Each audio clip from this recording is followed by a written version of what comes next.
नमस्कार दोस्तों। MC Singla pension updation case से जुड़े देश भर के बैंक पेंशनर्स के लिए एक और महत्वपूर्ण अपडेट सामने आया है। 25 अगस्त 2026 को सुप्रीम कोर्ट ने एक महत्वपूर्ण नोटिस जारी किया है, जिसके कारण मामले की सुनवाई एक बार फिर से आगे खिसक गई है। यह मामला civil appeal number 7993 of 2023 MC Singla and others versus union of India and others माननीय सर्वोच्च न्यायालय में लंबित है और इसकी सुनवाई कोर्ट नंबर 2 में हो रही है। एडवोकेट सेवाराम जी ने AIBPARC को इस अपडेट की जानकारी दी है। पिछले अपडेट में हमने आपको बताया था कि एमसी सिंगला केस को 2 सितंबर 2026 को सूचीबद्ध किया गया है, लेकिन अब सुप्रीम कोर्ट के नवीनतम सर्कुलर ने इसमें महत्वपूर्ण परिवर्तन किया है। सुप्रीम कोर्ट ने 2 सितंबर 2026 को मिसलेनियस डे घोषित किया है। साथ ही 3 सितंबर 2026 भी मिसलेनियस डे ही है। इस कारण 2 सितंबर को सूचीबद्ध रेगुलर हियरिंग मैटर्स को उस दिन नहीं सुना जाएगा। जो रेगुलर मैटर्स 2 सितंबर को लिस्टेड थे, उन्हें अब 9 और 10 सितंबर को लिया जाएगा। इसलिए एमसी सिंगला के सिविल अपील नंबर 7993/2023 जो पार्ट हियर्ड रेगुलर मैटर है, अब 9 सितंबर 2026 को कोर्ट नंबर 2 में सुना जाने वाला है। मामला अभी भी पार्ट हियर्ड है, इसलिए जस्टिस विक्रमनाथ और जस्टिस संदीप मेहता की बेंच के समक्ष ही यह मामला सुना जाएगा। सुप्रीम कोर्ट के 25 अगस्त 2026 के रिवाइज्ड सर्कुलर में स्पष्ट रूप से कहा गया है कि 2 सितंबर 2026 बुधवार को मिसलेनियस डे के रूप में रखा गया है। इसलिए उस दिन के लिए निर्धारित रेगुलर हियरिंग मैटर्स को अब रेगुलर डेज पर ही लिया जाएगा। सर्कुलर में इसके लिए 9 और 10 सितंबर 2026 रेगुलर डेज के रूप में निर्धारित किए गए हैं। अब यहाँ हमारे लिए सबसे महत्वपूर्ण बात आती है। AIBPARC सर्कुलर नंबर 105/26 दिनांक 25 अगस्त 2026 में एडवोकेट श्री सेवाराम जी द्वारा प्राप्त सूचना को उद्धृत करते हुए बताया गया है कि एमसी सिंगला केस CA 7993/2023 एवं कनेक्टेड केस, क्योंकि एक पार्ट हियर्ड रेगुलर मैटर हैं, इसलिए कोर्ट नंबर 2 में 9 सितंबर 2026 को सुनवाई के लिए सूचीबद्ध होंगे। यहाँ एक महत्वपूर्ण बात हम सभी पेंशनर्स को समझनी चाहिए। एमसी सिंगला केस कोई नया मामला नहीं है, यह पहले से पार्ट हियर्ड मैटर है, अर्थात इसकी सुनवाई पहले शुरू हो चुकी है और मामले में आर्गूमेंट्स भी हो चुके हैं। 22 जुलाई 2026 को भी इस मामले में महत्वपूर्ण आर्गूमेंट्स हुए थे। इसके बाद 19 अगस्त 2026 को मामला फिर कोर्ट नंबर 2 में सूचीबद्ध हुआ था, लेकिन उस दिन कोर्ट ने पोस्ट लंच सेशन में न बैठने का निर्णय लिया और मैटर आगे की तारीख के लिए पोस्टपोन हो गया। अब 2 सितंबर को रेगुलर हियरिंग ना होने के कारण यह मामला एक बार फिर से आगे बढ़ गया है। यहाँ मैं अपने सभी व्यूअर्स और पेंशनर्स को एक विशेष अनुरोध करना चाहूँगा। 2 सितंबर 2026 अब एमसी सिंगला केस की हियरिंग डेट नहीं है। सुप्रीम कोर्ट के नवीनतम सर्कुलर के अनुसार निर्धारित रेगुलर मैटर्स अब 9 या 10 सितंबर को लिए जाएंगे और AIBPARC के सर्कुलर के अनुसार एमसी सिंगला केस 9 सितंबर 2026 को सुना जाएगा। इसलिए फिलहाल हमें 9 सितंबर 2026 को ही अगली महत्वपूर्ण तारीख के रूप में देखना चाहिए। आइए समझते हैं कि असली मुद्दा क्या है। एमसी सिंगला केस की पूरी लड़ाई का मूल विषय है बैंक पेंशनर्स की पेंशन अपडेशन और इसके साथ जुड़े हुए महत्वपूर्ण कानूनी प्रश्न हैं। रेगुलेशन 35(1) की सही व्याख्या क्या है? क्या पेंशन अपडेशन का प्रावधान केवल किसी विशेष श्रेणी के रिटायरीज के लिए था या इसका लाभ समान रूप से सभी पात्र बैंक पेंशनर्स को मिलना चाहिए? और रेगुलेशन में किए गए अमेंडमेंट्स का प्रभाव किन रिटायरीज पर लागू होता है? यही वे प्रश्न हैं जिन पर इस मामले की अंतिम सुनवाई में विशेष ध्यान रहेगा। पीएनबी का एडिशनल एफिडेविट भी यहाँ महत्वपूर्ण है। इस एफिडेविट में पीएनबी ने यह बताने का प्रयास किया है कि बैंक पेंशनर्स को समय समय पर विभिन्न अन्य बेनिफिट्स दिए गए हैं।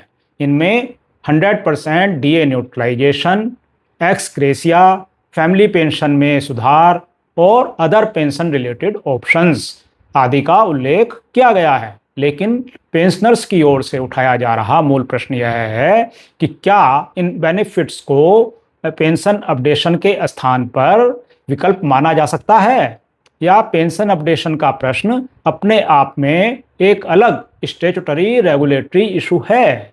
यही इस मामले का महत्वपूर्ण कानूनी पहलू है। इस मामले में पेंशनर्स की ओर से वरिष्ठ अधिवक्ता डॉक्टर मनीष सिंघवी सहित पूरी लीगल टीम लगातार इस मामले को प्रभावी ढंग से प्रस्तुत कर रही है। 19 अगस्त की पिछली लिस्टिंग में भी लीगल टीम कोर्ट में उपस्थित थी और आर्गुमेंट्स के लिए तैयार थी। अब अगली महत्वपूर्ण तारीख 9 सितंबर 2026 है। उम्मीद है कि उस दिन पार्ट हियर्ड रेगुलर मैटर में इस केस की सुनवाई आगे बढ़ेगी। आइए समझने की कोशिश करते हैं कि यह मामला इतना लंबा क्यों चल रहा है।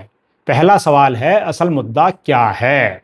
बैंक कर्मचारियों की सैलरी बाइपर्टाइट सेटलमेंट के जरिए समय समय पर बढ़ती रहती है, लेकिन बहुत से पुराने पेंशनर्स की पेंशन अभी भी पुराने फार्मूले पर ही आधारित है।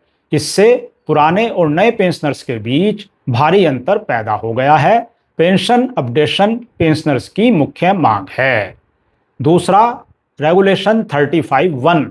पूरा विवाद बैंक एम्प्लॉइज पेंशन रेगुलेशन 1995 के रेगुलेशन 35(1) और 2002 में उसके संशोधन पर टिका हुआ है। याचिकाकर्ता कहते हैं कि इस प्रावधान के तहत पेंशन अपडेशन सभी रिटायर्ड कर्मचारियों पर लागू होना चाहिए। लेकिन प्रतिवादी पक्ष अर्थात पीएनबी ने सुप्रीम कोर्ट में एक अतिरिक्त हलफनामा दायर करके यह बताने का प्रयास किया है कि अपेंडिक्स 1 केवल उन्हीं कर्मचारियों के लिए था जो 1 जनवरी 1986 से 31 अक्टूबर 1987 के बीच सेवानिवृत्त हुए थे। अर्थात यह कोई सार्वभौमिक पेंशन अपडेशन योजना नहीं थी, बल्कि एक विशेष श्रेणी के पेंशनर्स के लिए लागू व्यवस्था थी। प्रतिवादी पक्ष का मुख्य उद्देश्य संभवतः यह दिखाना है कि बैंक पेंशनर्स को समय समय पर विभिन्न प्रकार की आर्थिक राहतें दी गई हैं, जैसे 100% DA neutralization, ex gratia, family pension में वृद्धि, पेंशन ऑप्शन का विस्तार आदि, और इसलिए पेंशन अपडेशन की अलग से कोई आवश्यकता नहीं है। मुख्य प्रश्न यही है कि क्या बैंक एम्प्लॉइज पेंशन रेगुलेशन, विशेष रूप से रेगुलेशन 35(1) और उसके बाद हुए संशोधन पेंशन अपडेशन का कानूनी आधार प्रदान करते हैं या नहीं? यही वह प्रश्न है जिस पर सुप्रीम कोर्ट भी बार बार स्पष्टता चाहता दिखाई दिया है। प्रतिवादी पक्ष ने एक विस्तृत एडिशनल एफिडेविट दायर कर पेंशन अपडेशन के विरुद्ध अपने तर्कों को और मजबूत बनाने का प्रयास किया है। बैंक का स्पष्ट कथन है, रेगुलेशन 35(1), अपेंडिक्स 1 और 2002 के अमेंडमेंट्स सभी कर्मचारियों पर लागू नहीं होते। चूंकि पेंशनर्स कहते हैं रेगुलेशन में अपडेशन का कानूनी अधिकार है, बैंक और आईबीए कहते हैं व्याख्या और वित्तीय प्रभाव अलग हैं, सरकार और नियामक प्राधिकरण भी इसमें शामिल है, इसलिए यह मामला सुप्रीम कोर्ट पहुंचा है। अब प्रश्न यह है कि सुप्रीम कोर्ट इतना समय क्यों ले रहा है? यह सिर्फ हाँ या ना वाला मामला नहीं है। कोर्ट निम्नलिखित बातों की गहराई से जांच कर रहा है। रेगुलेशन 35(1) का मतलब और लागू होना, 2002 के संशोधन का प्रभाव, क्या यह सभी रिटायरीज पर लागू होता है? अलग अलग रिटायरमेंट पीरियड्स में इसके क्या प्रभाव हैं? डीए मर्जर का क्या प्रभाव है? वित्तीय प्रभाव क्या है? साल दर साल पेंशन गणना का प्रभाव क्या है? इसीलिए कोर्ट ने विस्तृत दस्तावेज मांगे हैं। वर्तमान देरी का मुख्य कारण क्या है? 22 जुलाई को कोर्ट ने बैंक को, खासकर पीएनबी को एडिशनल एफिडेविट और दस्तावेज दाखिल करने को कहा था, गणनाओं में स्पष्टता लाने का समय दिया था, मामला पार्ट हियर्ड के रूप में आगे बढ़ रहा है। अब सबसे बड़ा सवाल यह है कि क्या बैंकिंग सिस्टम पेंशन अपडेशन का बार बार आने वाला वित्तीय बोझ उठा सकता है? बैंक कहते हैं कि अपडेशन से बेसिक पेंशन, डीए और फैमिली पेंशन बढ़ेगी, जिससे लंबी अवधि का दायित्व बढ़ेगा। प्रश्न यह है कि अभी तक बैंकों ने पेंशनर्स को क्या दिया? समय समय पर डीए-डीआर बढ़ाया गया और कुछ एक्स ग्रेशिया भी दिया गया, लेकिन एक्स ग्रेशिया पेंशन अपडेशन के बराबर नहीं है। दोस्तों, हम जानते हैं कि देश भर के लाखों बैंक पेंशनर्स इस मामले को बहुत आशा और अपेक्षा के साथ देख रहे हैं, लेकिन हमें एक बात हमेशा याद रखनी चाहिए। सुप्रीम कोर्ट ने अभी तक न तो अपडेशन मंजूर किया है और न ही इसे खारिज किया है। मामला पेंडिंग है और पार्ट हियर्ड है। अगली सुनवाई 9 सितंबर 2026 को होने वाली है। हम सभी पेंशनर्स को धैर्य रखना ही होगा और कानूनी प्रक्रिया का सम्मान भी करना होगा। अंतिम कानूनी स्थिति केवल माननीय सर्वोच्च न्यायालय के अंतिम आदेश या जजमेंट से ही निर्धारित होगी। जैसे ही कोई नया डेवलपमेंट सामने आएगा, हम आपको तुरंत अपडेट देंगे। वीडियो उपयोगी लगा हो तो लाइक करें, शेयर करें और चैनल को सब्सक्राइब करना ना भूलें। धन्यवाद। जय हिंद। नमस्कार।